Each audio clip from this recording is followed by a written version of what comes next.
Yan. Makita niyo yung itsura.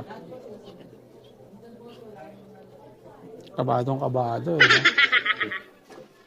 Yan. Yan ang nakikita natin sa loob. Anong kulay ito, ma'am?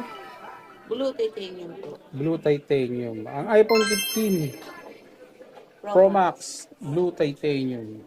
Yun yung pinaka-apple niya, mga kawander. So ayan mga kawander. Available na po ito sa Concon Gadgets. Nandito tayo ngayon sa may Green Hills. Pupunta tayo ng Concon. Dito yan sa may Bridgeway. Kasi nabalitaan ko, lumabas na yung iPhone 15 nila. So tara, let's go. Ang Concon Gadgets mga kawander, isa to sa mga pinakamababang magbenta ng mga cellphone dito sa Green Hills. Halos below SRP ang mga price nila. So ayan. So ito si Ma'am Richie. Hello Ma'am Rich! Ayan. Mag-update tayo ngayon kasi nabalitaan ko may lumabas ng